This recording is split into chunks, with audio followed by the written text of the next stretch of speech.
નમસ્કાર.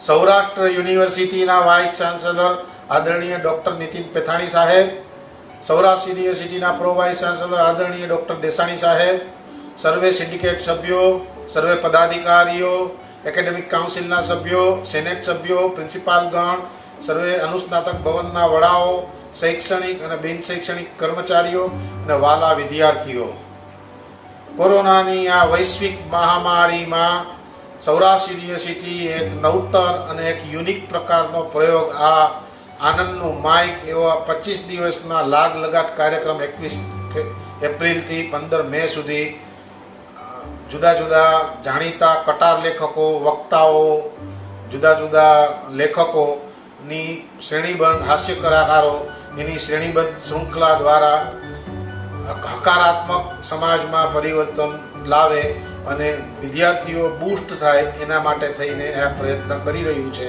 એના ગઈકાલે 21મી એપ્રિલે પૂજ્ય મોરારી બાપુના આશીર્વાદ સાથે ચાલુ થયું. હજારો લોકોએ લાઈવ એ નિહાળ્યું. એનો આ બીજો મણકો છે. એ બીજા મણકામાં હું આપ સૌનું સ્વાગત કરું છું. વાલા વિદ્યાર્થી મિત્રો, હું જાણું છું કે લોકડાઉનની પરિસ્થિતિમાં ઘણી વિષમતાઓ હશે. આપણા વડાપ્રધાન નરેન્દ્રભાઈ મોદી અને વિજયભાઈ રૂપાણી અને આખા આપણા મુખ્યમંત્રી વિજયભાઈ રૂપાણી અને આખા ગુજરાત અને ભારતના હજારો કર્મીઓ આ મહામારી સામે સક્રિય રીતે લડી રહી છે. ત્યારે વ્યક્તિગત રીતે તમે તમારા કુટુંબ, તમારા આજુબાજુમાં સકારાત્મક થોડા પરિવર્તન લાવી શકો એના માટે આ કાર્યક્રમનું આયોજન આદરણીય વીસી સાહેબે કરેલું છે. તો આ બીજા મણકામાં આજના દિવસે હું આપ સૌને આવકારું છું. આજના વક્તા જાણીતા કટાર લેખક, જાણીતા સર્જક, જાણીતા મોટિવેટર, સૌરાષ્ટ્ર યુનિવર્સિટીના વિદ્યાર્થી, સૌરાષ્ટ્ર યુનિવર્સિટીના અધ્યાપક, ભૂતપૂર્વ અધ્યાપક એવા શ્રી જય વસાવડાનો આપ સૌને પરિચય જ હશે. આ મારું એમનું પરિચય પૂરો થયા પછી અને વાઇસ ચાન્સલર સાહેબ અને પ્રો વાઇસ ચાન્સલર સાહેબનું 1-2 મિનિટનું વક્તવ્ય પૂરું થયા પછી જય વસાવડાજી અહીંથી લાઈવ થશે. આશા રાખું છું આપ માણસો, આ આખી શૃંખલા, આજનો કાર્યક્રમ પણ માણસો. આપ સૌને આવકારું છું, આપ સૌને ધન્યવાદ આપું છું. શ્રી જય વસાવડાજીનો પણ હું ખૂબ આભાર માનું છું અને જય વસાવડા સાહેબને પણ આવકારું છું. નમસ્કાર. ભારત માતા કી જય. વંદે માતરમ. નમસ્કાર મિત્રો. આનંદનું ઓપન માઇક સૌરાષ્ટ્ર યુનિવર્સિટી દ્વારા આજે વ્યાખ્યાનમાળા શરૂ કરવામાં આવી છે. એમાં બીજે દિવસે આપણે જેને આજે સાંભળવાના છીએ એવું નામ, મોટું નામ ગુજરાતનું, જય વસાવડા. જય વસાવડાના નામથી કોઈ પણ ગુજરાતી, ભલે તે ગમે તે જગ્યાએ વસતો હોય, વિશ્વના કોઈ પણ ખૂણામાં હોય, પણ એ અજાણ નથી. જયભાઈ એ રાજકોટનું એક બહુ મોટું ઘરેણું છે અને આપણા સૌનું એક ગૌરવપ્રદ નામ છે. આજે આપણને એમનું માર્ગદર્શન મળવાનું છે. જયભાઈને સાંભળવા એ પણ એક લાવો છે. જ્યારે સૌરાષ્ટ્ર યુનિવર્સિટીએ જયભાઈને યાદ કર્યા છે ત્યારે જયભાઈ તરત દોડીને આવે છે અને આ કાર્યક્રમમાં પણ જયભાઈએ તરત જ હા પાડી છે.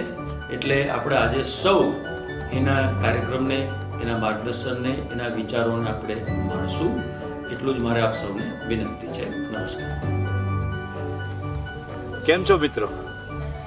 આજે પણ આપની વચ્ચે ઉપસ્થિત થયો છું આનંદના ઓપન માઇકમાં.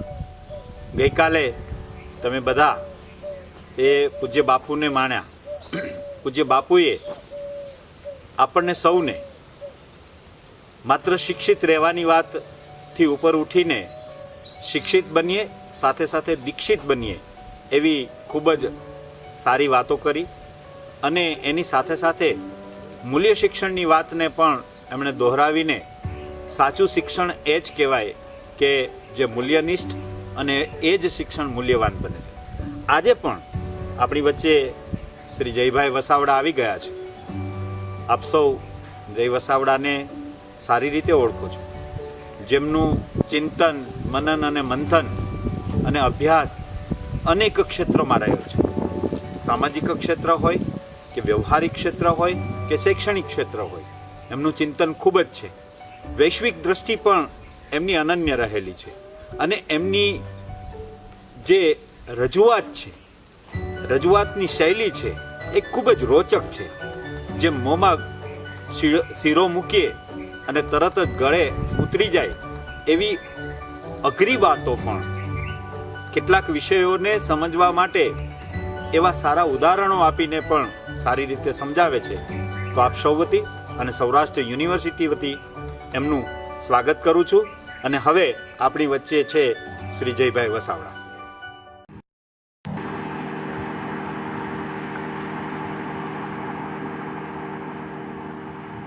નમસ્કાર મિત્રો,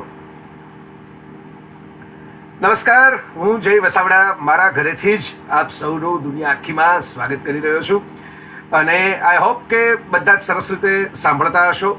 સૌથી પહેલા મારે આભાર માનવાનો અમારા સૌરાષ્ટ્ર યુનિવર્સિટીના પ્રો વાઇસ ચાન્સેલર દેસાણી સાહેબ કે જે ખડે પગે એક સોલ્જરની જેમ ફરજ બજાવી રહ્યા છે આ આનંદનું ઓપન માઇક એ કાર્યક્રમ સફળ થાય એના માટે. અને એ ઉપરાંત અમારા સૌરાષ્ટ્ર યુનિવર્સિટીના વાઇસ ચાન્સેલર પેથાણી સાહેબ, આખી સરસ મજાની જોડી છે અમારી. ત્રણ, હું તો હસતા હસતા એમ કહું છું કે અમારી પાસે 3 અણીદાર શસ્ત્રો છે સૌરાષ્ટ્ર યુનિવર્સિટીમાં. અમારા પેથાણી સાહેબ, અમારા દેસાણી સાહેબ અને અમારા પ્રિય મિત્ર મેહુલભાઈ રૂપાણી કે જેને બહુ નવું નવું કરવાનો ખૂબ શોખ હોય અને અંદરખાનેથી ઘણી બધી પ્રવૃત્તિઓ કરવા માટે બધાને પ્રોત્સાહિત કરતા હોય. ત્રણેય મિત્રોનો પ્રેમાગ્રહ કે ચાલો આપણે આવું એક સરસ કામ કરીએ. અને કેટલા બધા સરસ સખાઓ મારા મને બહુ ગમતા હોય જેમને સાંભળવા એવા સરસ મજાના મિત્રો એક પછી એક આમાં જોડાતા જવાના છે. બધા સરસ મજાના મિત્રો છે, વડીલો છે, અલગ અલગ પોતપોતાના ક્ષેત્રના બાદશાહો છે અને મારા તો બધા જ અંગત સ્નેહીઓ છે. તો હું એ બધાને પણ વંદન કરી લઉં. પ્રિય બાપુએ શરૂઆત કરી. પ્રિય બાપુ હસતા હસતા હંમેશા એવું કહેતા હોય છે, તેમણે ઉત્તરકાશીની કથામાં એવું કહેલું કે આનંદ છે ને એના માટે તમારે એકલા ન રહેવું પડે, આનંદ માટે ભેગા કરવા પડે લોકોને. અને આ આનંદનું ઓપન માઇક છે એટલે આખી દુનિયામાંથી આપણે મિત્રોને ભેગા કરવા પડે. અને હું વ્યક્તિગત રીતે એટલે મને હરખ થાય છે, મને આનંદ થાય છે કે હું તો સૌરાષ્ટ્ર યુનિવર્સિટીનું સંતાન કહેવાઉં. કારણ કે હું ભણ્યો રાજકોટની કોલેજમાં, ધમસાનિયા કોલેજની અંદર, અને માસ્ટર્સ મેં સૌરાષ્ટ્ર યુનિવર્સિટી સાથે કર્યું. અને સૌરાષ્ટ્ર યુનિવર્સિટીનો વિદ્યાર્થી એ તો સાવ સાચી વાત, પણ સૌરાષ્ટ્ર યુનિવર્સિટીમાં એકમાત્ર જે મેં નોકરી થઈ એ પણ એને જ સંલગ્ન કોલેજની અંદર ભાલોડિયા કોલેજમાં પ્રિન્સિપાલ સુધીની કરી. અને પછી નોકરી છૂટી એ છૂટી, પછી બસ મારું શિક્ષણ નથી બંધ થયું, ખાલી વર્ગખંડ વિસ્તરતો જાય છે. અને 4 દીવાનો બહાર પણ વર્ગની બહાર સ્વર્ગ હોય એવું ઉમાશંકર જોશી કહેતા, એવું થતું જાય છે. મારે આજે તમારી સામે જે વાતો કરવી છે ને મિત્રો, એમાં થોડુંક કેન્દ્ર યુવાનોનું રાખવું છે. જવાન મિત્રો હોય અત્યારે આમ બહુ જેને કહેવાય ને પડખું ફેરવું તો વરસ બદલી નાખું, યુગોની ખખડધત તરસ બદલી નાખું, એવા ઓઘ એમનામાં ઉછળતા હોય. હવે ઘણી વખત તો એવું થાય કે આ ઓઘ શબ્દ આપણે કહીએ તો કોઈ જવાન મિત્ર પૂછે કે આનું જરા અંગ્રેજી કરી ગયો ને, આ ઓઘ એટલે શું? પણ ચિંતા ન કરશો, હું બહુ ભારેખમ ભાષામાં વાત કરનારો માણસ નથી, મને ફાવતું નથી. આપણે તો લહેરવાળી, મોજવાળી અને બાજની રસિક, હું તો જેમ મોબાઈલ આપણા જીવનમાં આવે, એક મોટરકાર આપણા જીવનમાં આવે તો બીજા 10-15 નવા શબ્દો પણ લેતી આવતી હોય છે.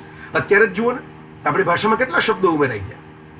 લોકડાઉન આવી ગયો, કોરોના આવી ગયો, ક્વોરન્ટાઇન આવી ગયું, સોશિયલ ડિસ્ટન્સિંગ આવી ગયું, અને એને કારણે આપણે કેટલુંક નવું શીખ્યા. આ જ મહત્વની વાત છે મિત્રો. મારે જે જવાન જનરેશન સાથે વાત કરવી છે ને, આ જ કેવી છે. પેલું ખબર છે, ક્રાંતિનું એક ગીત હતું, પછી ટિકટોકના વિડીયોમાં બધા જાત જાતના વિડીયો બનાવીને પાછું ફેમસ કરી દીધેલું, જિંદગી કી ના તૂટે લડી. તો એમાં એક પંક્તિ બહુ સરસ મજાની લખાયેલી છે કે ઉન આંખોं का हंसना भी क्या जिन आंखों में पानी न हो, वो जवानी जवानी नहीं जिसकी कोई कहानी न हो. કહાની આપણે બધાએ રચવાની છે, લખવાની છે આપણી એક કહાની, અને એના માટે જ આપણે આ ધરતી ઉપર છીએ મિત્રો. જવાની એક એવી ઉંમર છે કે જેની અંદર પોતપોતાની કહાનીની લોકો તલાશ કરતા હોય છે. આ બધા ભણવા માટે શું કામ જાય? એક જવાબ તો એવો છે કે કંકોત્રીમાં છપાવવા માટે, બીજું એવું કે મમ્મી પપ્પા કહે છે એટલે, ત્રીજું એવું કે સારી કરિયર હોય તો પૈસા બને એટલે, ચોથો જવાબ એવો છે કે ફલાણી સ્કૂલ કે ફલાણી કોલેજમાં અમારી પ્રેસ્ટીજ વધે છે એટલે, પાંચમું એવું છે કે અમને આ માર્ક્સ આવે અને અમે ટોપર્સ થઈએ તો 5 જણા સામે જરા સીન સપાટા કરી શકીએ આપણી દેશી કાઠિયાવાડીમાં કહું તો એટલે. પણ એનો ખરો જવાબ છે નોલેજ સિકિંગ. આપણો ભારત દેશ કબીરા ખડા બાજાર મેં લીએ લુકાટી હાથ, જોઘર બારે આપના ચલે હમારે સાથ. આ દેશ છે ભારત. જે ઘર બાળીને તીર્થ કરવા જાય. તીર્થ કરવા જાય એટલે શું? ખાલી દર્શન કરવા ના જાય કોઈ, પણ જ્ઞાનની યાત્રા કરવા જાય, પોતાની અંદરની ઇન્સાઇટ શોધવા માટે જાય, પોતે આ પૃથ્વી ઉપર શા માટે છે એનો હેતુ શોધવા માટે જાય. આપણે આ કહાનીઓ લખી. ઓશો રજનીશ બહુ સરસ રીતે એક વખત એમને ભારત ઉપર એક વ્યાખ્યાન આપેલું, એમાં સમજાવેલું. વિદ્વાન માણસ અને ભારતીય સંસ્કૃતિના પરખંદા પણ ખરા. એમણે સરસ એક વાત કરેલી કે તમે ટુરિસ્ટની જેમ આવો ને ભારતમાં તો ખાલી ફોટા પાડીને જતા રહે, અને એવું ઘણું મળે તમને. રંગબેરંગી બધા ઉત્સવો ને મેળાઓ મળે, બધા મહેલો મળે, ઝરૂખાઓ મળે, જાત જાતને બધા ખાનપાન, અલગ અલગ પ્રકારની પ્રાકૃતિક સૌંદર્ય મળે, હિમાલયનો બરફ મળે, રાજસ્થાનનું રણ મળે.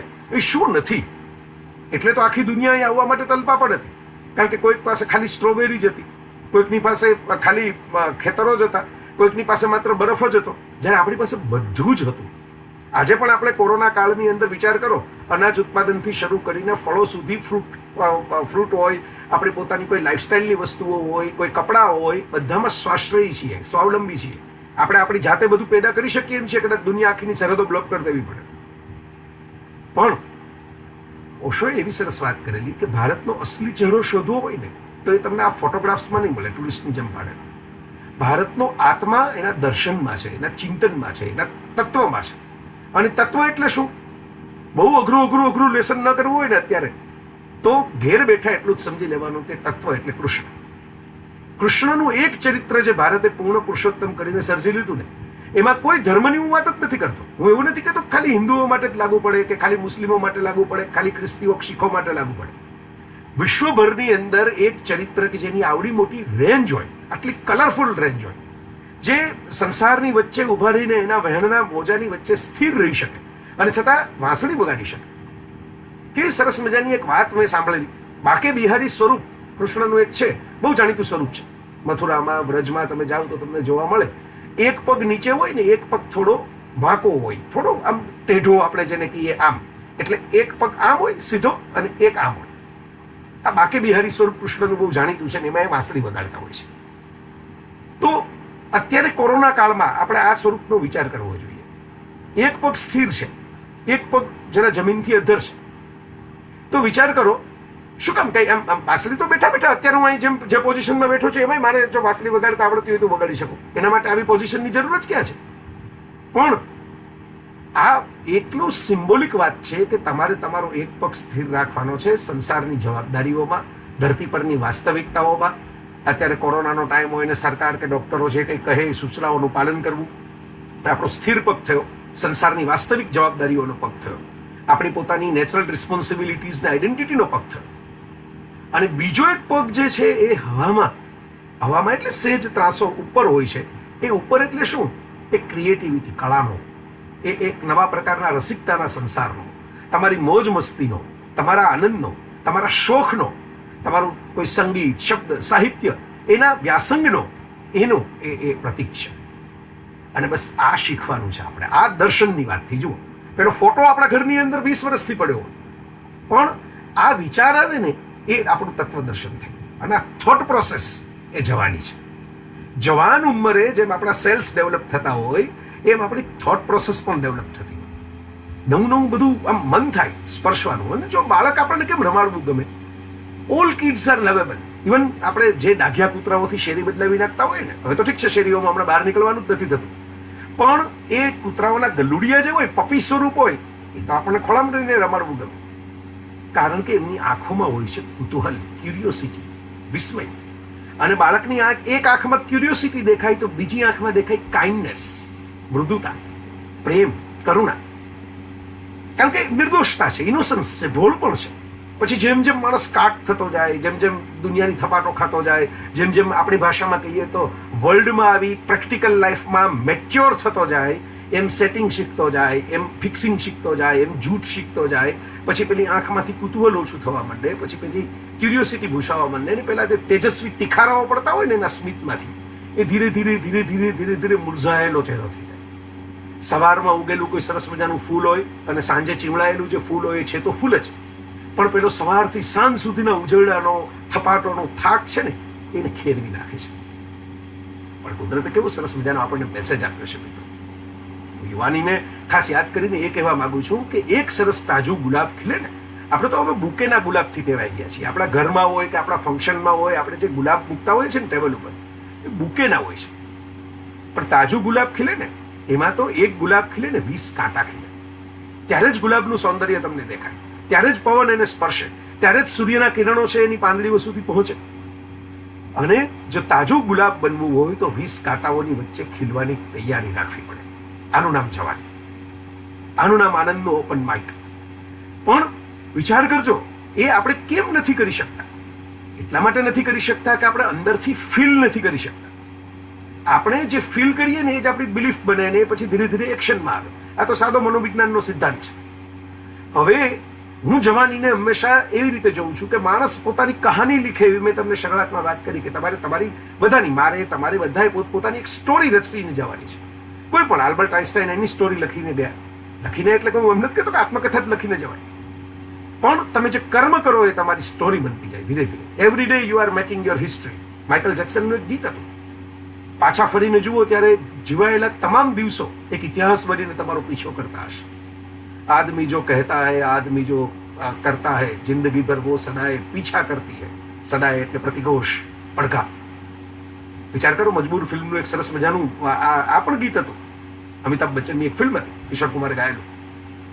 તો મિત્રો, આજે આપણે કરીએ છીએ કર્મ, એક્શન, એક્ટિવિટીઝ, એ આપણી ફૂટપ્રિન્ટ્સ છે, આપણી બ્લુપ્રિન્ટ છે.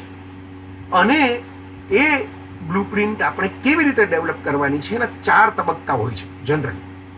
મેં ગયા વર્ષે એક લેખ લખેલો, મારા જન્મદિવસના નિમિત્તે એક લખેલો, પણ મને સૂચ્યું કે ભાઈ આવી એક વાત મૂકીએ લોકોની સામે. એમાં 4 તબક્કાઓ જે મેં લખેલા, એમાં એક તબક્કો પહેલો જોઈએ છે મિમિક્રી. બાળક નાનું હોય ને ત્યારે કાંઈ પણ શીખે. આપણે કહીએ life is learning, life is learning, પણ શીખવું કેવી રીતે? આમ લાઈફ ઇઝ લર્નિંગ બોલવાથી તો કાંઈ આમ આપણે જેમ કોમ્પ્યુટરમાં બટન દબાવીએ અને આ બધું સંસાર ઓપન થઈ જાય આપણી સામે, આ ઓનલાઈન વિશ્વનો, એવું કંઈ લાઈફનું કોઈ બટન તો હોતું નથી કે આપણે આમ દબાવીએ અને આમ સ્વિચ પડી જાય. ઘણા કહેતા હોય છે કે ભાઈ તમે વક્તૃત્વ કળા શીખવાડો, ઘણા કે લેખન કળા શીખવાડો, મારા જેવા કોઈક કે થાન કેમ ઘટાડવી એ શીખવાડો. પણ આ બધું શીખવાડશે કોણ? એના માટે તો સ્ટેપ્સ આવશે. તો પહેલું સ્ટેપ છે મિમિક્રી. આજે હું કોઈ કસરત પણ શીખવા માટે જાઉં ને તો કોઈ યોગાચાર્ય હોય, કોઈ જીમના ફિટનેસ ઇન્સ્ટ્રક્ટર હોય, એમ કે જો હું એમ કરું એમ કરો, જો આમ હાથ કરો, જો આમ પગ કરો, જો આમ દોડો, આમ ચાલો. આ બરાબર નથી. દરેક જગ્યાએ શીખવાનું ફર્સ્ટ સ્ટેપ હોય છે મિમિક્રી. વિચારજો, આપણે એકડિયા બગડિયા કરતા ત્યારે ઘૂંટતા, જૂના જમાનામાં તો પાટી પેન લઈને ઘૂંટતા, હવે તો બધી ડિજિટલ સ્લેટ આવી ગઈ. પણ હજી એ કરવાની તો એ જ હોય છે જેને આપણે કહીએ છીએ પ્રેક્ટિસ કરો, પ્રેક્ટિસ. ડાન્સનું કોઈ સ્ટેપ હોય, ગરબાના કોઈ સ્ટેપ હોય, કોઈ કુકિંગની કોઈ રેસીપી હોય, તો કંઈ પહેલે જ ધડાકે બધું સરખું નથી થઈ જતું. સાયકલ ઉપર ચડો તો સાયકલ થોડીક વાર ડગમગે.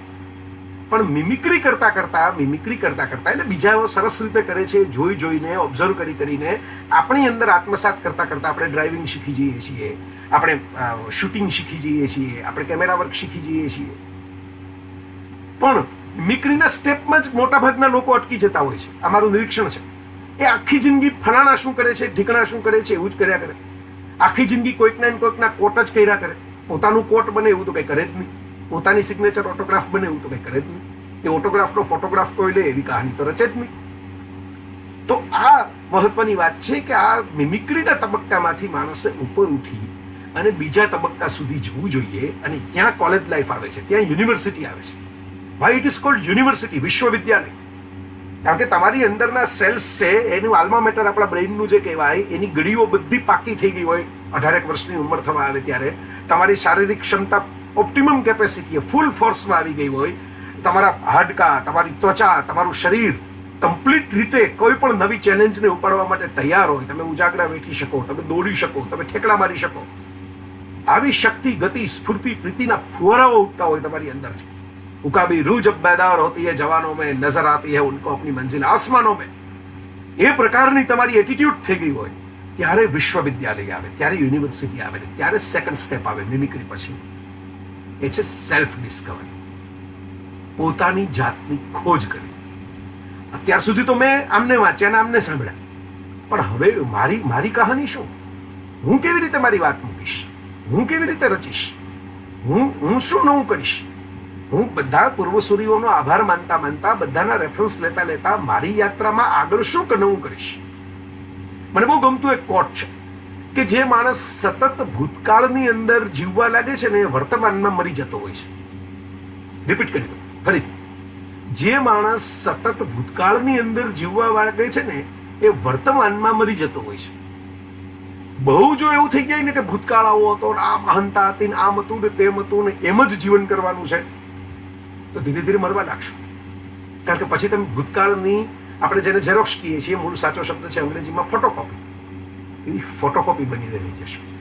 કઈ નવા વિચાર નહીં આવે, કોઈ નવી તમન્નાઓ નહીં આવે, નવા સપનાઓ જ નહીં હોય. નવા સપનાઓ હશે જ નહીં તો એને સાકાર કરવા માટે ઠેકડા કેવી રીતે મારશું? એક સપનું પૂરું થાય ને ત્યારે બીજું સપનું શરૂ કરવું પડે. નહીતર તો જે સપનું પૂરું થાય એની લાશ ઉપર આપણે જીવવું પડે. મેં કેટલાય એવા લોકો જોયા છે કે જે 25 વર્ષ પહેલા કશું કરીને બેઠા હોય ને એનું જ પુનરાવર્તન કરતા એની જિંદગી ખતમ કરી નાખે. કંઈક નવું કરવું પડે. હું સાદી ભાષામાં, મને વ્યક્તિગત રીતે બંને પ્રત્યે આદર છે, બંને સારા ઉત્તમ અભિનેતાઓ છે, પણ મુકેશ ખન્ના અને અમિતાભ બચ્ચન બંનેની ઊંચાઈ સરખી, ક્ષેત્ર પણ સરખું. એક તબક્કે બંનેની લોકપ્રિયતા સરખી થઈ ગઈ. મહાભારતના તાતશ્રી ભીષ્મ અત્યારે તો પુનરાવર્તન પણ થાય છે. તો મુકેશ ખન્ના પણ એટલા જ પોપ્યુલર થઈ ગયા હતા જેટલા અમિતાભ બચ્ચન પોપ્યુલર હતા. હવે આજે વિચાર કરો 2020માં, એ 1990ના દાયકાથી બહાર નીકળી અને પછીના 30 વર્ષમાં શું થયું? મુકેશ ખન્ના હજી શક્તિમાન અને ભીષ્મ તરીકે જ ઓળખાણ કરી શક્યા. પછી આગળ એવું કોઈ ભૂમિકા, એવો કોઈ રોલ, એવી કોઈ નવીનતા એ ન લઈ આવ્યા જેને કારણે લોકો એ લેવલની બહાર ઓળખે. પણ અમિતાભ બચ્ચન દીવારનો ઠેકડો મારીને અગ્નિપથ સુધી, અગ્નિપથનો ઠેકડો મારી અને પીકુ સુધી, અને પીકુથી આગળ પિંક સુધી, અને પિંકથી આગળ બદલા સુધી, બદલામાં વચ્ચે કોણ બનેગો કરોડપતિ તો ખરું જ, ત્યાં પહોંચતા ગયા. એટલે એમણે એમની ચેતનાઓ વિસ્તારી. મારો કહેવાનો મતલબ આ છે, સેલ્ફ ડિસ્કવરી કરી કે હું જે એક જ રોલ કરું કે એક જ પ્રકારે જીવું એવું ન હોય. લુક પણ ચેન્જ કર્યો, પોતાનો ચહેરો પણ બદલાયો. તો આ જે વાત છે, ક્રિકેટમાં પણ આવું તમે જોઈ શકો છો. અલગ અલગ તબક્કે અલગ અલગ ક્રિકેટર છે, પોતાની પોઝિશન ચેન્જ કરે, પોતાની બોલિંગનો બોલર હોય તો બોલિંગ રનઅપ ચેન્જ કરે, બેટ્સમેન હોય તો પોતાનું સ્ટાન્સ ચેન્જ કરે, કારણ કે સેલ્ફ ડિસ્કવરી કરતો જાય. વિરેન્દ્ર સહેવાગ આવ્યો હોય સચિન તેંડુલકરની આભામાં, પણ પછી એક તબક્કો એવો આવે કે સહેવાગને સચિન સાથે ઓપનિંગ કરે ભારતીય ટીમ માટે. એટલે આ સેલ્ફ ડિસ્કવરીનો તબક્કો એ વિશ્વવિદ્યાલયનો તબક્કો છે. અને સેલ્ફ ડિસ્કવરી કરતા કરતા આપણે એ લેવલે પહોંચવાનું છે કે આપણે આપણી લેગસી બીજા માટે મૂકતા જઈએ. કશુંક એવું કરીએ કે જે માત્ર મારા પૂરતું ન હોય, જે દુનિયા સાથે કનેક્ટ થતું હોય.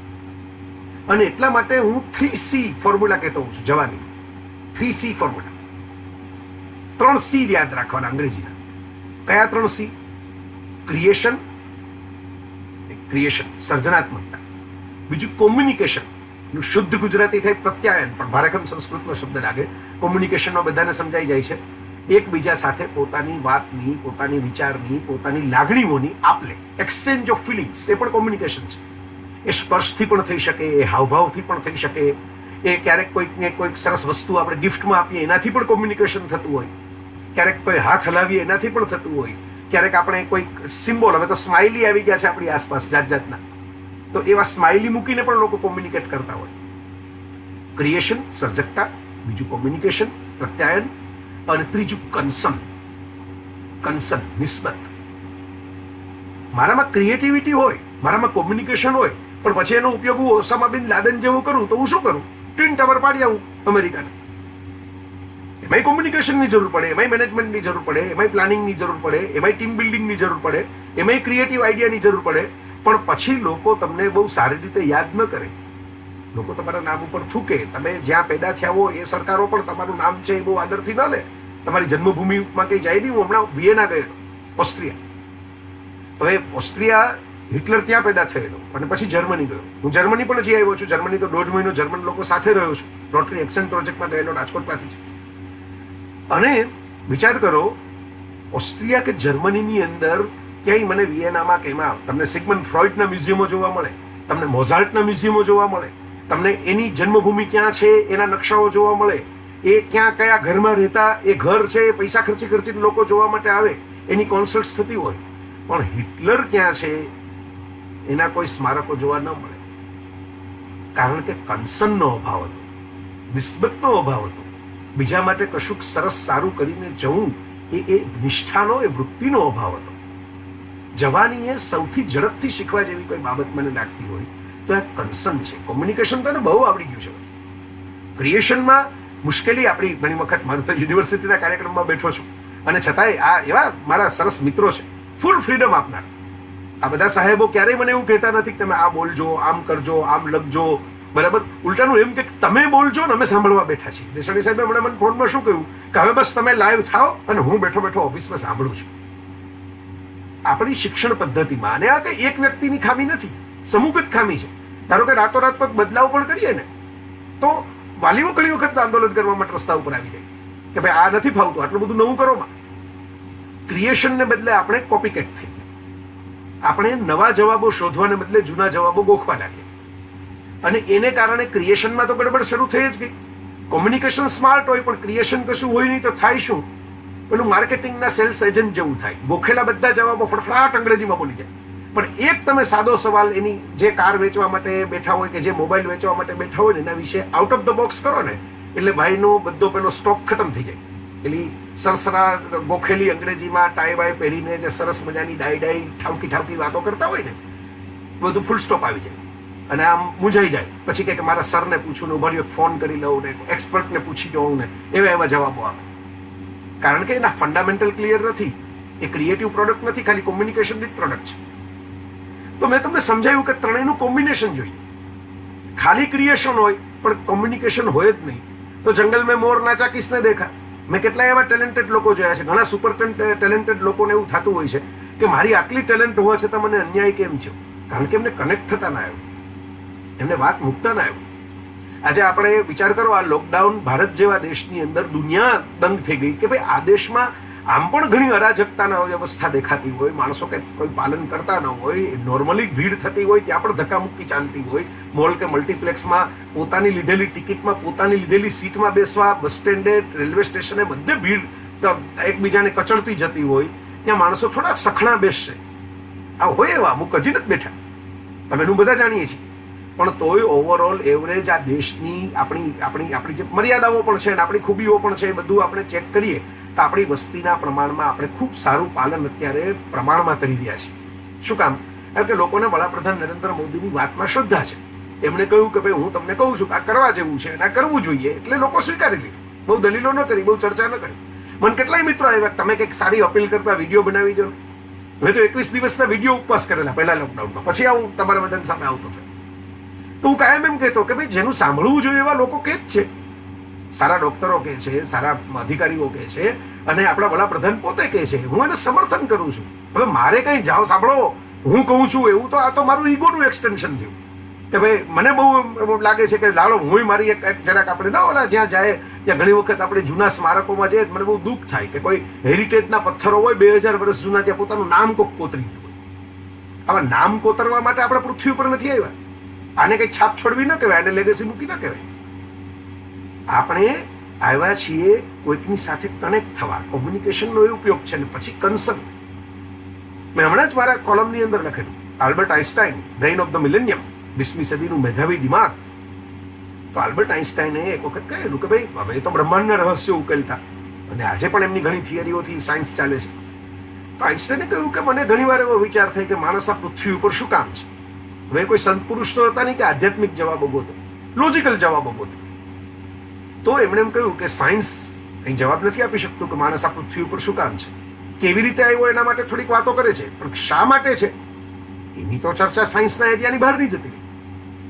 પણ આઇન્સ્ટાઈને એવો જવાબ આપેલો કે મને એવું લાગે છે કે માણસ આ પૃથ્વી ઉપર એટલે છે કે બીજા માણસને, માત્ર માણસ જ નહીં, આસપાસની પ્રકૃતિને, સજીવ સૃષ્ટિને, નેચરને કનેક્ટ થઈને કશુંક આપી શકે, એના માટે કશુંક કરી શકે. હું એક સરસ મજાનું વૃક્ષ વાવી શકું. જરૂરી નથી કે વૃક્ષની નીચે છાંયડો લેવા માટે હું જ બેસવાનો, પણ હું કોઈકના વાવેલા વૃક્ષના છાંયડા નીચે બહુ પસાર થયો છું તો મારા વાવેલા વૃક્ષના છાંયડા નીચે કોઈક બેસશે ક્યારેક, એની દુઆઓ ક્યારેક મને કે મારા કોઈ સંતાનોને, જનરેશનને કાંઈ ન હોય તો કમસે કમ એક માનવતાને એને મળતી રહેશે. બસ આટલી જ વાત છે. કોઈ નરસિંહ શું કામ નીકળો હોય હાથમાં કડતાલ લઈને પોતાની નાતની સામે, પોતાના નગરની સામે પડીને પણ એવા રે અમે, એવા રે વળી તમે કહો છો તેવા રે, એવી ખુમારી સાથે. આ કોઈ ભજનિકની હાથ જોડીને કે આ હું તમારી ગાય બાપા મને જવા દો, આવી વાત નથી. એની વાતમાં તો એક મિજાજ છે, યુવાનીની મસ્તીનો મિજાજ. નરસિંહ મહેતાનો મિજાજ યુવાનોમાં હોવો જોઈએ. એવા રે અમે, એવા રે વળી તમે કહો છો એવા રે. I am original, I am not anyone's copy. હું કોઈની કોપી બનવા માટે આ પૃથ્વી ઉપર નથી. હું મારી પોતાની ઓરિજિનાલિટી માટે છું. મારે શું કામ તમારા સોસાયટીના રૂલ્સ મુજબ જીવવું જોઈએ? અને આ બહુ મહત્વની વાત છે, જેને આપણે આર્ટ કહીએ છીએ, કળા કહીએ છીએ. આ કળા માટે હમણાં એક સરસ મજાનું કોટ મેં મારા વોટ્સઅપના સ્ટેટસની અંદર રાખેલું 24 કલાક માટે, કે ખરેખર આર્ટ કોને કહેવાય કે જે કમ્ફર્ટેબલ પોઝિશનમાં હોય ને એને ડિસ્ટર્બ કરી નાખે, અને જે ડિસ્ટર્બિંગ હોય, જે ડિસ્ટર્બડ હોય, જે બિચારા ખલેલ પામીને દુઃખી થઈને બેઠા હોય એને કમ્ફર્ટેબલ કરી નાખે. આનું નામ કલાકાર. કલાકાર એટલે માત્ર ડાઈ વાતો કરે એમ નહીં, કલાકાર જગાડે, ચીટિયા પર પડે. તો આઇન્સ્ટાઈન એવું સરસ મજાનું કહેતા કે માણસ બીજા માણસ સાથે કનેક્ટ થવા આવ્યો છે. એમ કહેતા કે મેં બ્રહ્માંડના રહસ્યો શોધ્યા, અને ધારો કે હું 15 જણાને, કોઈ પ્રોડક્ટ બનાવનારાને કે કોઈ લેબોરેટરીમાં કામ કરનારા રિસર્ચરને ઉપયોગી થતો હોઈશ, પણ કોઈ મારા કપડાં ધોનારી વ્યક્તિ, કોઈ મારી કોફી પીતા, એટલે સોરી ચા તો આપણે યાદ આવી જાય, પણ હું નથી પીતો. કોફી પીવાની જે વાત છે એમાં એમ કીધું કે કોઈ મારી કોફીનો કપ બનાવતો એ વ્યક્તિ મને ઉપયોગી થાય છે. હું કોઈ રિસર્ચરને ઉપયોગી થાઉં છું, કોઈ કોફીનો કપ બનાવનારો, કોઈ કપડાં ધોનારો મને ઉપયોગી થાય છે.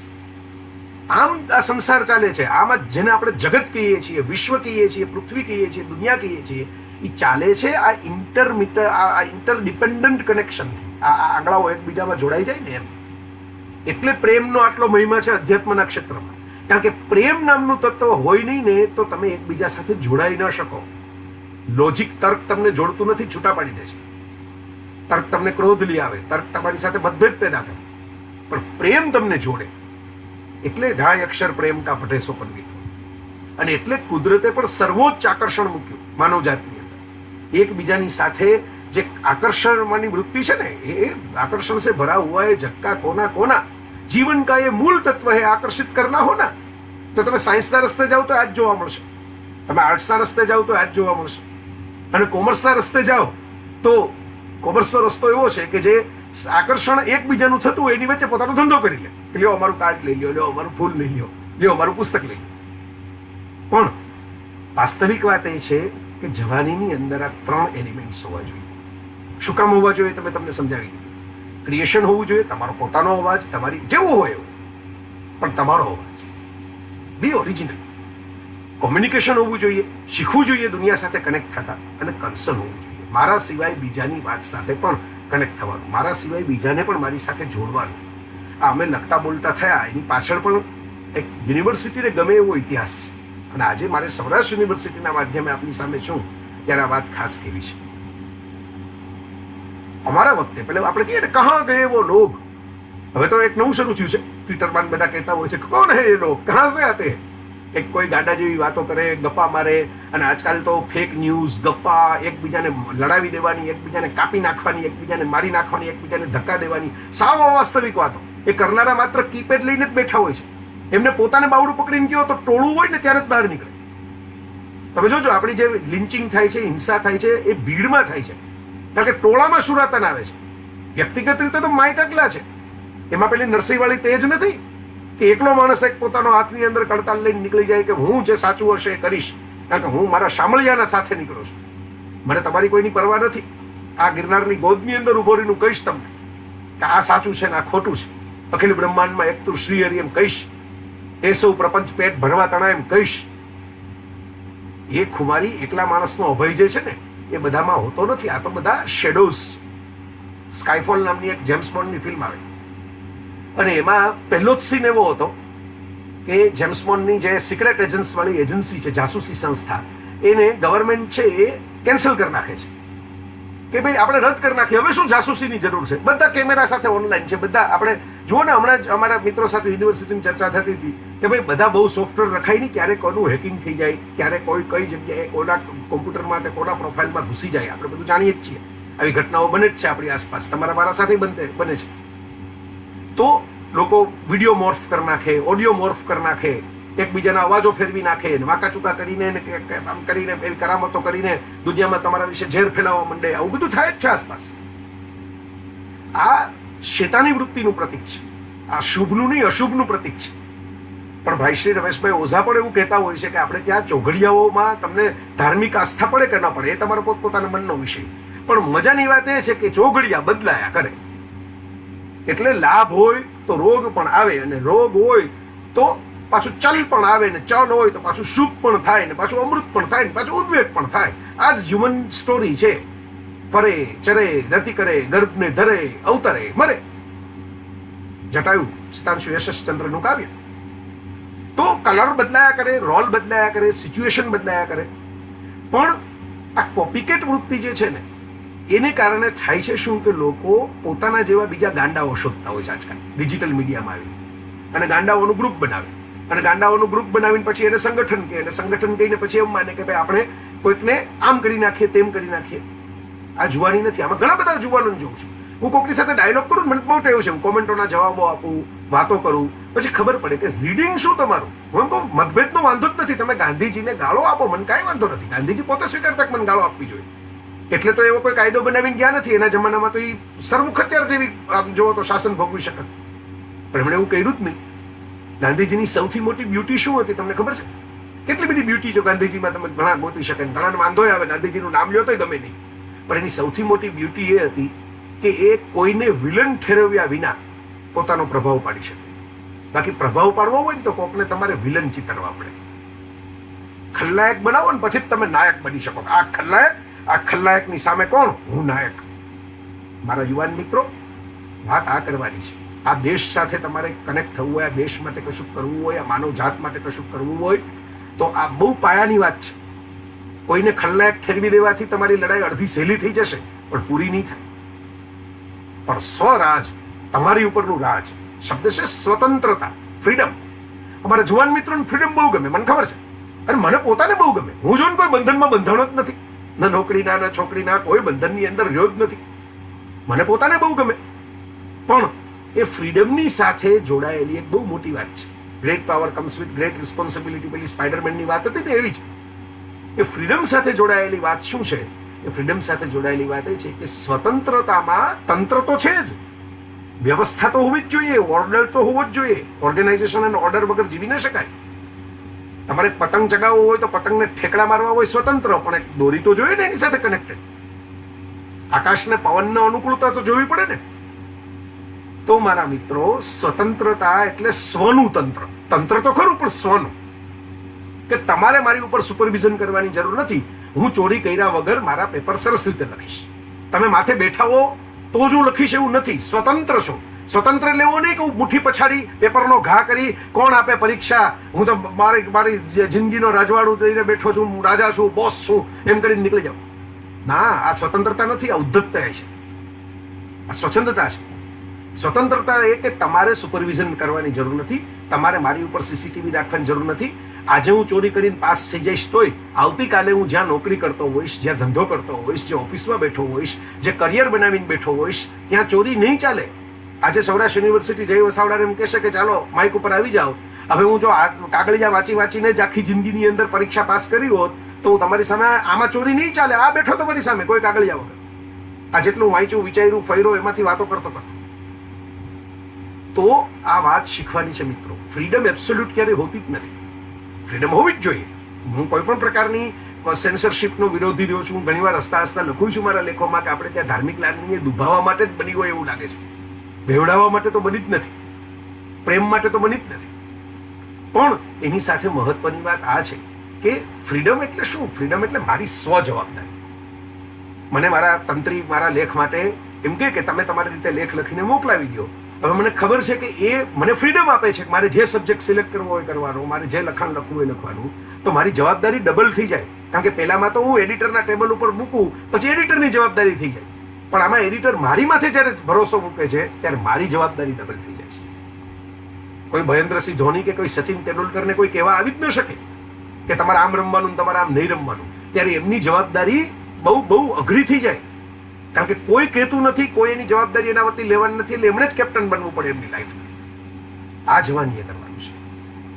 હું જે વાત કરતો હતો કે કહા ગયે વો લોગ, ત્યાંથી આપણે જરા ભટકી ગયા. પણ આ વાત પણ મહત્વની હતી યુવાન મિત્રોને કહેવા માટે કે મોટાભાગના યુવાનોમાં ડેપ્થ નથી દેખાતી રીડિંગની. એ દલીલો કરે, ચર્ચાઓ કરે, પણ કોઈક ને કોઈક પૂર્વગ્રહ ઉધાર લીધેલો હોય છે. પોતાનું કોઈ ક્રિએશન નથી હોતું એમાં, પોતાના થોટ પ્રોસેસ નથી હોતા, પોતાની કોઈ ચર્ચા કરવા માટેની પાત્રતા નથી હોતી. મેં કેટલાય આવા કોઈ પણ વિષય હોય, એ કૃષ્ણ હોય, એ ગાંધી હોય, એ કોઈ પણ પ્રકારના વિષય ઉપર ચર્ચા કરનારા લોકો, હિન્દુ મુસ્લિમની ચર્ચા હોય, કોઈ પ્રવાસની ચર્ચા હોય, પૂર્વ અને પશ્ચિમની ચર્ચા હોય, મલ્ટીનેશનલ કંપનીની ચર્ચા હોય, સ્વદેશી વિદેશીની ચર્ચા હોય, અમેરિકાના ઇતિહાસની કે રશિયાના ઇતિહાસની કે કોમ્યુનિઝમની કે ચીનની ચર્ચા હોય, હું એમ કહું કે 5 પુસ્તકો, 5 મેગેઝિન આર્ટિકલ, કાંઈક રેફરન્સ તો આપો. તમે અહીં બેઠા બેઠા મારી સાથે આ ચર્ચા કરો તો એના રેફરન્સ પોઈન્ટ શું નથી હોતા? રેફરન્સ પોઈન્ટ શું? તો કે વોટ્સઅપના મેસેજ. વોટ્સઅપ વિશ્વવિદ્યાલય હું હસતા હસતા કહેતો હોઉં છું. મેં તો એકવાર મારા લેખમાં લખેલું કે સરકારે તાબડતોબ એક કામ હવે તો કરવા જેવું છે. કોરોનામાં આપણું અર્થતંત્ર થોડુંક નબળું પડે અને પેટ્રોલના ભાવે તળિયે ગયા છે. કરવા જેવું કામ એ છે કે આ દેશની નવરી પ્રજા જે મફત નેટની અંદર ગપ્પાઓ ઠોકતી ગપ્પાઓ ફેલાવતી થઈ ગઈ છે, એને કંટ્રોલ કરવા માટે ભાવ વધારી ગયો ઇન્ટરનેટ. ભલે હું આંકડો લાગીશ એવું કહેતી વખતે, બરાબર, પણ આપણા દેશમાં એવું છે કે જ્યાં પૈસા વધારે ચૂકવવા પડે ને ત્યાં માણસ આપોઆપ જવાબદાર થઈ જાય, અને જે મફત મળે ને ત્યાં મન ફાવે એમ વર્તવા માંડે.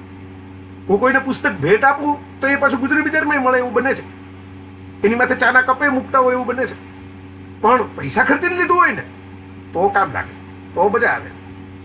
તો મારા મિત્રો, વાત એ હતી જે પાયાની વાત છે કે અમે જ્યારે ભણતા ત્યારે મને એમ થાય કે કહા ગયે વો લોગ, મને એમ થાય કહા ગઈ વો કોન્ટેસ્ટ. સૌરાષ્ટ્ર યુનિવર્સિટી સાથે હું જોડાયેલો હતો તો એ સૌરાષ્ટ્ર યુનિવર્સિટીના વિદ્યાર્થી તરીકે મેં અઢળક નિબંધ, વક્તૃત્વ, ક્વિઝ એવી સ્પર્ધાઓમાં ભાગ લીધો. આજે નથી થતી એવું નહીં, અમુક સારી સારી સ્કૂલો કરે છે, કોલેજો કરે છે, યુનિવર્સિટી પણ યુવક મહોત્સવ આખો ઉજવે છે, પણ એ સંખ્યા બહુ ઘટી ગઈ. એ વખતે જે સંખ્યા હતી એટલી હતી કે હું મારી કોલેજની ફી ભરી શકતો હતો એ પુરસ્કારની રકમમાંથી. એ જમાનામાં પુસ્તકો ખરીદી શકતો હતો, સિનેમાની ટિકિટો લઈ શકતો હતો, 300 સ્પર્ધાઓમાં ભાગ લેતો. મારે યાદ કરવા જોઈએ અમારા મેનેજિંગ ટ્રસ્ટી વાલજી બાપા, જે હવે આ દુનિયામાં નથી, જેમની સંસ્થામાં કોલેજમાં હું હતો, તો એ મને લેટર પેડ કોરા આપીને રાખતા કે ભાઈ હવે તારે કેટલીક સહીઓ કરાવવાની હોય પ્રિન્સિપાલની. પ્રિન્સિપલ થાકી જાય તારી સહી કરી, તું તારી અરજી જાતે કરીને સ્પર્ધામાં ભાગ લેવા જતો રહે. તો વિચાર કરો કે આ યુનિવર્સિટીમાંથી મને શું મળ્યું?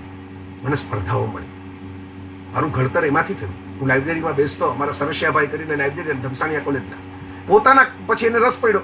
મારા એક વડીલ અધ્યાપક આ જ યુનિવર્સિટી સાથે કામ કરીને, એ હવે દુનિયામાં નથી, મારા 2 અધ્યાપકોએ મને ઘડ્યો, રમેશભાઈ ફુલેત્રા, જે પણ આ પૃથ્વી ઉપર નથી, અને ડૉક્ટર જે.એમ. મહેતા, જે પણ આ પૃથ્વી ઉપર નથી. પણ આ બંને લોકોને મારામાં રસ પડ્યો. એમનો કોઈ સ્વાર્થ નહીં, હું કાંઈ એમનો કોઈ સગો નહીં, સાંઈ નહીં, કોઈ એમનો કોઈ પોતાનો પુત્ર હોય એવી રીતે કામ કરે, એવી રીતે મારું ઘડતર કરે, એવી રીતે લાગણી રાખે, એવી રીતે બધું આગળ ચીંધે, પુસ્તકો વાંચવાનું કે સ્પર્ધાઓમાં ભાગ લેવા માટે પ્રોત્સાહિત કરે, ચિંતા કરે, રાત મધરાત ફોન કરે. આવા શિક્ષકો, આવા અધ્યાપકો આ યુનિવર્સિટી પાસે હતા, જેમણે મને ઘડ્યો, અને જેને કારણે હું સ્પર્ધાઓમાં ભાગ લેતો થયો ને તો આજે હું કમાઉં છું. જે કંઈ થોડું ઘણું નામ છે, જે કંઈ થોડું ઘણું જીવન છે, એ ક્યાંથી છે? એ ત્યાંથી છે મિત્રો કે હું આ બધામાંથી ઘડાતો શું કહ્યું તો કે નિબંધમાં ભાગ લીધો, વક્તૃત્વમાં ભાગ લીધો, નિબંધમાં ભાગ લીધો, વક્તૃત્વમાં ભાગ લીધો. એમાંથી જ આ કોલમ મને મળી. અત્યારે જે હું લખું છું, અત્યારે લખું છું એ કોલમ માત્ર ને માત્ર એમાંથી જ મળેલી છે મને. અને એ કોલમ જે મને મળી, એ જ કોલમની સાથે જોડાયેલી વાત એ આવી મારી સાથે. હું વચ્ચે વચ્ચે તમારી આ કોમેન્ટ પણ જોતો જાઉં છું કે કઈ કોમેન્ટ એવી આવે છે, નથી આવતી, પણ મને સાઈડમાં દેખાય છે. અહીં જોતા જોતા ચોઘડિયાની વાવા બધા કહે છે, હું જે વાત કરું છું એમાં એ પણ સમજાય છે. હું વાત એ કહું છું મિત્રો કે એ સ્પર્ધા નિબંધ અને વક્તૃત્વમાં ભાગ લેતી વખતે શું હતું, એ શિલ્ડ ને કપ ભૂલાઈ ગયા, સર્ટિફિકેટ અત્યારે કંઈક કોક બેગમાં પેક થઈ ગયા, એ પૈસા તો વપરાઈ ગયા, પુરસ્કારના મળ્યા હતા, મિત્રોય ખોવાઈ ગયા, જમાઈ ગયું, ખવાઈ પીવાઈ ગયું, આપણી ભાષામાં કહીએ તો. પણ જે અનુભવ મળ્યો ને, એક્સપિરિયન્સ, એને મને આજે રાઇટર એન્ડ સ્પીકર બનાવ્યો, જેને કારણે હું આજે તમારી સામે છું. તો મારા યુવાન મિત્રો, તમે આ વાત યાદ રાખજો, આપણે એક્સપિરિયન્સ મેળવવાના છે લાઈફમાં. સૌથી વધારે પૈસા ખર્ચીને આપણે ગમે તેટલી મોંઘી પ્રોડક્ટ લેશું, એ સરસમાં સરસ કાર, મારી કાર આ પડી મારા ઘરના અંદર, ચાલતી જ નથી, એટલે તો પેટ્રોલના ભાવ બગડી ગયા. કારો બંધ છે બધાની, ગમે એટલી મોંઘી હોય, બરાબર. ગમે એટલી સરસ પ્રોડક્ટ તમે લેશો, યુટિલિટી માટે હોવી જોઈએ, સારી પ્રોડક્ટ લેવાની, પણ યુટિલિટી માટે લેવાની. દુનિયાને દેખાડીને, એને રાજી કરીને આપણે મોજ કરવા માટે નહીં લેવાની. આપણે એટલા માટે લેતા હોઈએ છીએ કે આપણે આમ જરાક નીકળીએ અને પાર્ક કરીએ તો લોકોને એમ થાય કે વાહ, નહીં, તમને ગમે એના માટે લેવાની. મેં એક વખત એક કાર પસંદ કરેલી 2010માં, હોન્ડા જેઝ. તો જે ભાઈ સેલ્સમેન હતા ને, એમને નવાઈ લાગી, કાંઈ રાજકોટની જ ઘટના છે. તો મને કહે કે આ જ ભાવમાં હોન્ડા સિટી મળે એ લઈ લો. મેં કીધું મને આ ગમે છે, હજી છે મારી પાસે, આજની તારીખે પણ ચાલે છે. તો મને કહે કે બજેટ મારું ઓછું હતું, લોન ઉપર લેવાની હતી, પણ મેં કીધું મને આ ગમે છે. તો મને કે સેમ બજેટમાં સિટી લેવાય. મેં કીધું કેમ? મને કહીને રિસેલ વેલ્યુ વધારે આવે. મેં એને જરા જવાબ આપેલો. મેં કીધું મારા પછી જે માણસ કાર ફેરવવાનો હોય એ 5-7 વર્ષ પછી, એની મજા માટે મારે અત્યારે 5 વર્ષ મને ન ગમતી વસ્તુ ઉપર શું કામ પસાર થવું? આ એટીટ્યુડ પણ હોવી જોઈએ લાઈફમાં, આ કોન્ફિડન્સ હોવો જોઈએ લાઈફમાં, આ આત્મવિશ્વાસ હોવો જોઈએ. એટલે બહુ પાયાની વાત તમને કહું છું મિત્રો, કે આ એટીટ્યુડ રાખીને જ તમે હંમેશા જીવન જીવી શકશો. કે ભાઈ નહીં, હું મારી ચોઈસ મુજબ જીવીશ. પણ મારી ચોઈસ એટલે અમારા શાબુદ્દીનભાઈ રાઠોડ કહે છે એમ કોઈને નડોમાં ને એ મોટી સમાજ સેવા છે. મારી ચોઈસ કોઈને નડતર રૂપ ન હોવી જોઈએ. મારી ક્રિએટિવિટીનો ઉપયોગ હું લેગ પુલિંગમાં કરી નાખું, કરતા હોય છે ઘણા લોકો, પણ એને કારણે એ ક્યાંય પહોંચતા નથી હોતા. તમને સાદું ઉદાહરણ આપું. હમણાં તો જીમ બધા બંધ છે, ઘણા લોકો ઘરે દોડતા હોય છે, આપણે સેલિબ્રિટી હોય બધા એવા ફોટા કસરત કરતા હોય એવા મૂકતા હોય છે. તમારા ઘરની અંદર તમે આમાં દોડો, જોગિંગ કરો, બરાબર, અને કેટલા ડગલા કરો એ પણ ઘણા પેલા ઓલા બોલ્ટ બાંધે છે કે એમાં ચેક કરે કેટલા ડગલા દોડ્યા. પહોંચો ક્યાં? ક્યાંય ન પહોંચો, ઘરમાં ને ઘરમાં રહ્યો. કારણ કે તમે દોડો છો પણ કોઈ દિશા નથી પકડી, તમે ગોળ ગોળ ગોળ ગોળ ઘુમરડા મારો છો. ઘણા લોકો વ્યસનમાં આવી રીતે બરબાદ થતા હોય છે. કોકની નિંદા કરવાનું, કુથલી કરવાનું, ખટપટ કરવાનું વ્યસન થઈ જાય માણસોને, ઓબ્સેશન હોય, પછી એમાંથી નીકળી ન શકે, પોતાની જિંદગી બરબાદ કરે છે. સામેવાળાને તો કંઈ થતું નથી, થૂક ઉડાડવા જાવ મોઢા ઉપર પડે, પણ પોતાની જિંદગી બરબાદ શું કામ થાય? What is the difference between passion and obsession? વળગણ અને જોસ્સા વચ્ચે તફાવત શું? કોક માણસ એમ કે સિગરેટ મારું પેશન છે, ગુટકા મારું પેશન છે. મને હસવું આવે આવું કહે ત્યારે. તફાવત એ છે કે પેશન છે ને તમને હંમેશા અપ લઈ જાય, એ પેશન, અને ઓબ્સેશન છે ને એ તમને ગોળ ગોળ ફેરવા કરે. સિગરેટ તમારું પેશન હોય, ગુટકા તમારું પેશન હોય, 30 વર્ષ લગી તમને ત્યાં રાખશે. એ તમારે થોડીક પૈસા ઓછા કરશે, તમારું શરીર થોડુંક બરબાદ કરશે, એનાથી વધારે તમને કંઈ અપગ્રેડ નહીં કરે. પણ વાંચન મારું પેશન હોય, સિનેમા મારું પેશન હોય, મ્યુઝિક મારું પેશન હોય, ડાન્સ મારું પેશન હોય, રોમાન્સ મારું પેશન હોય, ટ્રાવેલિંગ મારું પેશન હોય, તો એ મને અપગ્રેડ કરતું જશે. એટલે invest your money first in experience, second in things. પહેલા અનુભવોમાં પૈસા ખર્ચો, પછી વસ્તુઓમાં ખર્ચો. અને છેલ્લી 5-7 મિનિટની હવે વાત તમારી સાથે કરવાની છે. એટલે આ પાયાની વાત. અનુભવો જેટલા વધારે હશે ને એટલા રીચ થશો તમે થોટ્સમાં, જવાબમાં, તમારા વ્યક્તિત્વમાં. એ ધાર નીકળતી જશે, દેખાશે. મારા જુવાન મિત્રોને ઘણી વાર બ્રેકઅપ થઈ જાય બહુ ગુંજવણ થાય. મને કેટલાક મિત્રો તો શું આમ રક્તદાન કરે કે ન કરે, ચક્ષુદાન કરે કે ન કરે, અંગદાન, કિડની દાન કઈ કરે કે ન કરે, હૃદયદાન કરવા માટે બહુ ઠેકડા મારતા હોય. સવારથી સાંજ સુધીમાં પ્રોફાઇલ બનાવીને 3-4 અલગ પ્રકારના પ્રોફાઇલ બનાવી અને એ છે ને એમાં બધાને દિલ આપી આવે પોતાનું, અને પછી રિજેક્ટ થઈને પાછું આવે. તો પછી બ્રેકઅપના સોંગ્સ તો હિન્દી ફિલ્મોમાં જેટલા છે એટલા પૃથ્વી ઉપર કોઈ જગ્યાએ નથી. એટલે ઇસ દિલ કે ટુકડે હજારો હોય, કોઈ યહાં ગિરા કોઈ વહાં ગિરા જેવા ગીતો ગાતા ફરતા હોય. માય ફ્રેન્ડ્સ, હું ઘણી વાર હસતા કહેતો હોઉં છું, મારો જયકારા કાર્યક્રમ છે એમાંય કહું છું, તમે કેટલાક વિડીયો જોઈ શકશો, પ્લેનેટ જેવી મારી પોતાની યુટ્યુબ ચેનલ છે એમાં, તો તમે એમાં જોઈ શકશો કે આવી વાતો હું શું કામ આવી રિપીટેટિવ કરતો હોઉં છું. કારણ કે મારે જુવાન મિત્રોને કહેવું છે કે આ રિલેશનશિપ, કોઈ પણ ઘટના છે ને એ પ્રવાહી છે જીવનની અંદર. એમાં બ્રેકઅપ થાય એટલે આપણે બરાબર છે ઘાયલ થઈ જઈએ, હર્ટ થઈ જઈએ, પણ બ્રોકન અને હર્ટમાં તફાવત છે. હર્ટ માણસ હોય ને ફિલિંગથી ઊભો થઈ શકે, ભાંગેલો માણસ ઊભો ન થઈ શકે. જેના પોલિયોમાં પગ જતા રહ્યા, જેના એક્સિડન્ટમાં હાથ કપાઈ ગયા, નવા ઉગવાના નથી. પણ મારું હૃદય જો બહુ ભીસાઈ ગયું કે હાય મને ના પાડી દીધી, હાય મારું બ્રેકઅપ થઈ ગયું, હાય મારા કાર્ડને હાર્ટ વાળું આપેલું ચોકલેટ આપેલી ફેંકી દીધી, થઈ જવાનું ઊભા. સારું, મસલ મજબૂત થાય. કસરતનો સાદો નિયમ છે, જે મસલ તૂટે એ પાવરફુલ થાય. પણ તમારી ધાર કાઢો, તમે પરેશાન ન કરવા જાઓ. ના પાડનારાઓની સામે બદલો લેવાના વિચાર ન કરો, એને પરેશાન કરવાના વિચાર ન કરો. આપણે એવા વિચાર કરવામાં અડધી જિંદગીની એનર્જી ખર્ચી નાખીએ છીએ. નહીં, તમારી જાતને જેટલી ડેવલપ કરો ને કે ક્યારેક એ લોકો સામેથી આવીને એમ કે સોરી યાર, 20 વર્ષ પહેલા તમને જજ કરવામાં મારાથી ભૂલ થઈ, 25 વર્ષ પહેલા તમને જજ કરવામાં મારાથી ભૂલ થઈ. તમે જોવો છો પેલા અમરસિંહે મરણ પથારીએ છે, આમ તો હોસ્પિટલમાં પડ્યા છે, પછી અમિતાભ બચ્ચનની માફી માંગતો એક વિડીયો બનાવ્યો છે. અમિતાભ બચ્ચને તો કશું જ નહોતું કહ્યું, એ મિત્ર તરીકે હતા ત્યારે પણ બહુ અમિતાભ ગ્રેસફુલી વર્તા હતા, અને એમણે બહુ અમિતાભ સામે આક્ષેપો કર્યા ત્યારે અમિતાભ ગ્રેસફુલી વર્તા હતા. પણ એમને 20-25 વર્ષે જોયું કે ભાઈ આપણે બોલવાથી કે અમિતાભની પ્રતિભા ઓછી નથી થતી, એ તો વધતી જ જાય છે. હવે એની ઉંમર વધે છે છતાંય પ્રતિભા ઘટતી નથી. રાષ્ટ્રપતિ એમને દાદા સાહેબ ફાળકે એવોર્ડ આપવા માટે પોતાનો ટાઈમ ફેરવે છે. આ રિયલાઇઝેશન થાય, કોઈક સારો માણસ હોય તો એને થાય, કોઈક અજામિલ હોય તો એને અંતિમ ક્ષણે પણ નારાયણ યાદ આવે ભાગવતની કહાની મુજબ, અને ન આવે હરી ઈચ્છા. આપણે એના કર્મોના કોઈ ચોકીદાર નથી. આપણે આપણા કર્મોનું આ ઇન્ટ્રોસ્પેક્શન કરવાનું છે, એમાં ધ્યાન આપવાનું છે. એટલે મારા યુવાન મિત્રો, ફ્રીડમનો પણ મેં તમને ઉપયોગ સમજાવ્યો. લવ તો હોવો જ જોઈએ લાઈફમાં. લવ વગરની તો લાઈફ જ શું કામની? આપણે ભારતે એ તો શીખવાડ્યું. ભારતમાં જેટલા ઈશ્વરો છે, જેટલા ચરિત્રો છે, એની પ્રેમ કહાનીઓ છે. જેને આપણે એમ કહીએ દુન્યવી પ્રેમ, તો દુન્યવી પ્રેમની કહાનીઓ તો છે જ ને. રામાયણની આખી, હું તો એ એંગલ પ્રિય બાપુની સામે બોલેલો કે રામાયણ એક લવ સ્ટોરી પણ છે. આપણે એ એંગલ ચૂકી જઈએ છીએ. રામ અને સીતા પરસ્પર એટલો પ્રેમ હતો. એ જમાનાના રાજાઓ તો અનેક પત્નીઓ રાખતા, પણ રામે ન રાખી. અને સીતાને ઉપાડી ગયા તો હશે વનવાસમાંથી પાછા જઈને આપણે બીજા લગ્ન કરી લેશું, બીજી રાજકુમારી ગોતી લેશું. એવું કરવાને બદલે પોતાના સીતાને પાછા લેવા માટે રાવણની સામે ગયા. એ તમે વર્ણન તો વાંચો, રામ જે રડે છે, લગભગ હું ભૂલતો ન હોઉં તો કિષ્કિંધા કાંડનું વર્ણન છે રામના રુદનનું. આ પ્રેમ છે રામનો, એટલે રડી પડાય છે કે મારું સ્વજન જતું રહ્યું. પિતાના વિયોગમાં જેમ રડી પડ્યા એમ પત્નીના વિયોગમાં રડી પડ્યા. અહીં એક લવર છે, અહીં એક હાર્ટ વાળો માણસ છે, હૃદય વાળો માણસ. રાજા મુગટ વાળો માણસ નહીં, આ દિલ વાળો માણસ. કૃષ્ણની તો મારે કઈક વાત જ કરવાની જરૂર નથી. શિવ આખું તાંડવ, શિવ તાંડવ, આમ તો તાંડવ નૃત્ય જ શિવે કર્યું, જેનાથી 51 શક્તિપીઠ રચાણી અને આપણે માતાજીની પૂજા કરતા થયા. એ શિવ અને સતીની લવ સ્ટોરી છે. એટલે તો દક્ષે મેણા માંડ્યા, એટલે તો એમને અગ્નિસ્નાન કરવું પડ્યું. તમે વિચારો.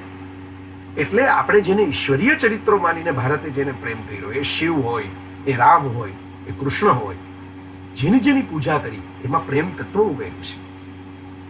પ્રેમ તત્વનો કોઈ ઇનકાર હોય જ ન શકે.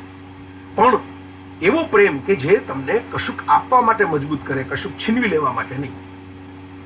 હું યુવાન મિત્રોને ખાસ કહેતો, હું ઘણી વખત લખું છું આ વાત, મેં અનેક વખત, એકથી વધારે વખત લખી છે કે 3 પ્રકારના રિસ્પોન્સ બ્યુટી કે સૌંદર્ય માટે હોય. એક એનિમલ રિસ્પોન્સ, જે આ બધા ક્રૂર આપણને છાપું પડતું મૂકી દેવાનું મન થાય, ચેનલ બંધ કરી દેવાનું બંધ થાય, એવા જે રેપના કિસ્સાઓ કેટલાક બન્યા, આ નિર્ભયાના કે પ્રિયંકાના કે એવા બધા ગુડિયાના, પેલા અલગ અલગ જગ્યાએ અલગ અલગ અપ્સાના, બધા જે કંઈ કિસ્સા બને એ એક પ્રકારનો રાક્ષસ જ છે. આ એનિમલ રિસ્પોન્સ છે, પશુઓનો રિસ્પોન્સ. જે દેખાય એની ઉપર ઝપટી લેવાનું, પરાણે એને ચૂથી નાખવાનું. એક હ્યુમન રિસ્પોન્સ છે, વાત કરો, ચર્ચા કરો, ફ્રેન્ડશિપ કરો. અને એક ડિવાઇન રિસ્પોન્સ છે, એને ઇન્સ્પિરેશન બનાવીને ક્રિએશન કરો. જેમ ચિત્રકારોએ કર્યું, જેમ શિલ્પકારોએ કર્યું. કોઈ વ્યક્તિને ઇન્સ્પિરેશન બનાવવાની, એમાંથી પોતાનું ક્રિએશન કર્યું. કોઈ બ્યુટીને પોતાનો સોર્સ બનાવી અને એ સોર્સમાંથી એમણે પોતાના શબ્દોને વહેવા દીધા, એમાંથી કવિતાઓ રચી. તો મિત્રો, આ પણ કરવા જેવું છે અને આ કરી શકાય એમ છે. તમે કરજો. અને છેલ્લી વાત આજ, ગઈકાલે જ મેં હમણાં નિયમ રાખ્યો છે, રોજ રાતના હું 2 ફિલ્મ જોઉં છું. લગભગ 45 ફિલ્મો આવી રીતે જોઈ નાખી.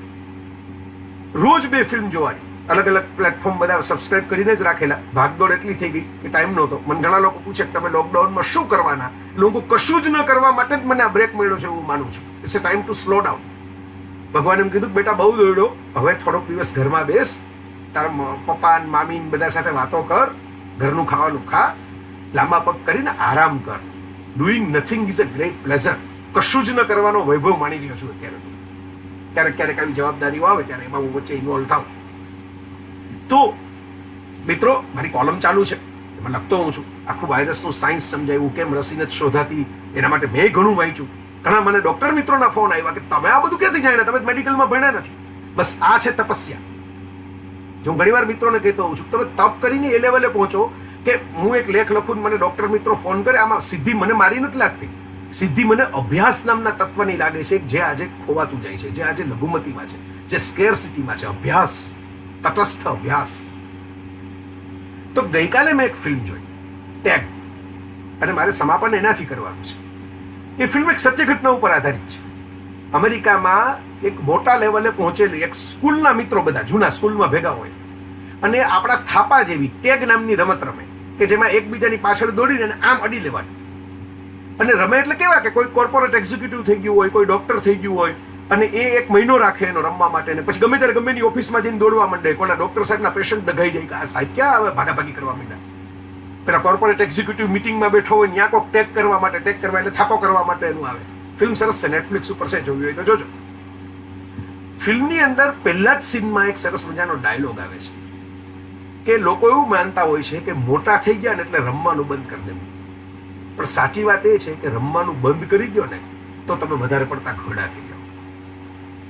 જો તમારે જિંદગી જીવવી હોય તો તમારી જવાની ટકાવવી હોય તો જવાની આ વાળમાં સફેદી આવશે, આ દાઢીમાં સફેદી આવશે, આ ચહેરામાં કરતલીઓ પડશે, એ કદાચ કમર તમારી ઝૂકી પણ જશે, પણ તમારી અંદરનો મિજાજ જો રંગીન રાખવો હોય તો એ યાદ રાખવાનું કે આપણી અંદરના બાળકને જીવતા રાખવાનું. આયુષ્ય પણ વધે, આપણી અંદરની મસ્તીને જીવતા રાખવાની, આપણી અંદરની જેને કહેવાય ને હાસ્યને જીવતું રાખવાનું. અને એમાં બહુ ચિંતા નહીં કરવાની, દુનિયા શું કહેશે એની પરવા કરવાની જ નહીં. હું તો અંદરના રૂમમાં બેઠો છું, બાકી બહાર હોત તો હમણાં તમને મારો ઘરનો દરવાજો બતાવત. હવે તો લગભગ મારા બધા વાચકો, ચાહકો, શ્રોતાઓ બધાને ખબર જ છે સબસે બડા રોગ ક્યાં કહેંગે લોગ. આ જ વાત છે. દુનિયા તો કંઈક કંઈક કહ્યા કરે.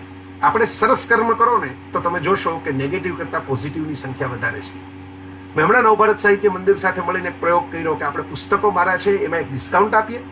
મારે કંઈ જોતું નથી એમાંથી, એમાં ખર્ચ પણ આપણે ભોગવીએ અને ઘરે મોકલવાનો, અને એમાંથી એટલી જ રકમ ડિસ્કાઉન્ટ જેટલી એ લોકોના જ જેવી લવર્સના નામે આપણે વડાપ્રધાનશ્રીના PM કેર્સ ફંડમાં જમા કરાવી. આજે જ મેં સવારે એની પોસ્ટ મૂકી છે, ગઈકાલે રાતના મૂકેલી ઇનફેક્ટ.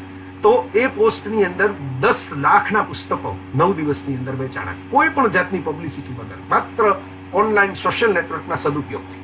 કોણ કહે છે કે સોશિયલ નેટવર્કમાં બધું ખરાબ જ થાય?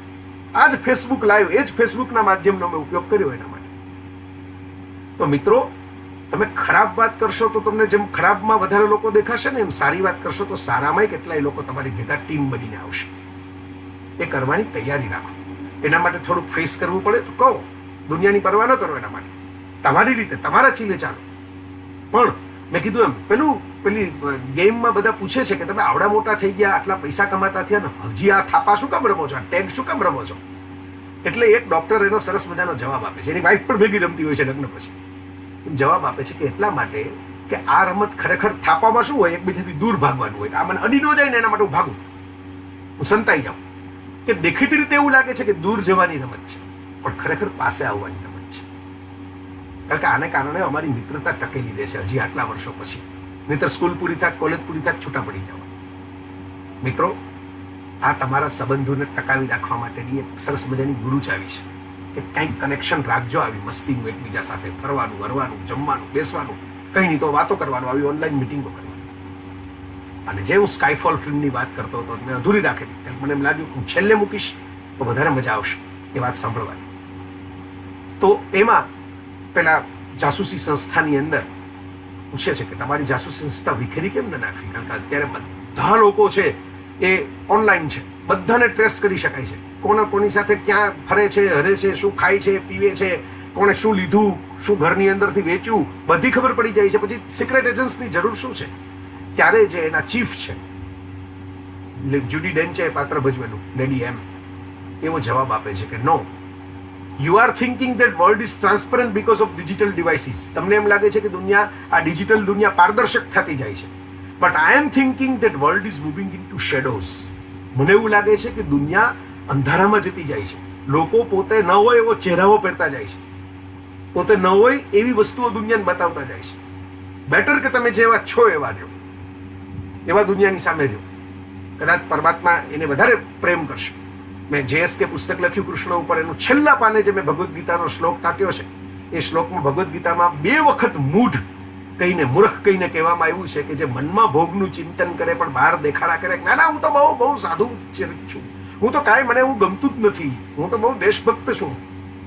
આવો મૂર્ખ દંભ કરે છે, એ ખોટું કરે છે. એના કરતા કહી દો ને જેવા છો એવા રહ્યો. તો મારા મિત્રો, મને ખૂબ મજા આવી. આપણો સમય પૂરો થયો. આખી 1 કલાક તમારી સાથે ઓલમોસ્ટ વિતાવી. અને સૌરાષ્ટ્ર યુનિવર્સિટીને ફરી એકવાર વંદન. મારી આલ્મા મેટર કહેવાય. બહુ સરસ રીતે ઘણા બધા મિત્રો એમાં, હમણાં તો ખૂબ ક્રિએટિવ કાર્યક્રમો થયા યુનિવર્સિટીના માધ્યમથી. આખો ખૂબ સરસ મજાનો બુક ફેર થયો. પછી માતૃભાષા માટેનો એક સરસ મજાનો આખો કાર્યક્રમ ચાલ્યો યુનિવર્સિટીની અંદર. ઘણી બધી સ્ટાફ ટ્રેનિંગ કોલેજમાં આ તેને એવા બધા પ્રકલ્પો તો ઘણા બધા ચાલતા જ હોય છે બધાની, તો મને પોતાને જાણકારી ન હોય. સ્પોર્ટ્સ ને યુથ ફેસ્ટિવલ ને એ પણ ચાલતું હોય. પણ આ મને બહુ ગમ્યું આણંદનું ઓપન માઇક, કે જેમાં ઘરે બેઠા બધા એકબીજા સાથે કનેક્ટ થાય. આ સમય રિબૂટનો સમય છે. કુદરતે તો કોરોના થેરેપી કરી છે માણસ નામના વાયરસ સામે. કોરોના થેરેપી કરીને માણસને ઘરે બેસાડી દીધો, સિંહો સરસ ફરવા લાગ્યા, સુરખાબો મુંબઈની અંદર આવી ગયા, આકાશ ચોખ્ખું થઈ ગયું, એકદમ તારાઓ દેખાય એમ, પર્વતો દેખાવા લાગ્યા બરફવાળા, ઘોંઘાટ ઘટી ગયો, પ્રદૂષણ ઘટી ગયું, બહારનું ખાવાનું ઘટી ગયું. તે કુદરતે આપણે બહુ ભાગતા હતા, બહુ બધી ક્રિકેટ રમવા માંડ્યા, બહુ બધા ધંધા કરવા માંડ્યા, બહુ બધી ફિલ્મો રિલીઝ કરવા માંડ્યા, એટલે બ્રેક મારી દીધી. આનો સદુપયોગ કરીએ આપણે લોકડાઉનના સમયનો અને જોઈને ડાઉનલોડ કરીએ. ખૂબ મજા આવી. ફરી એકવાર બધાનો ખૂબ ખૂબ આભાર, અને ઘણા બધા મિત્રો જોડાયા, એમને મારા વંદન. ફરી કોઈ વાર આવી કઈ સરસ મજાની વાતો શેર કરવા માટે હું ચોક્કસ આ બધા વડીલો મિત્રો અમારા કહેશે એટલે તમારી સામે ઉપસ્થિત થઈશ. ત્યાં સુધી આપણો તો એક જ મંત્ર છે, એન્જોય, જલસા કરો, હેવ ફન.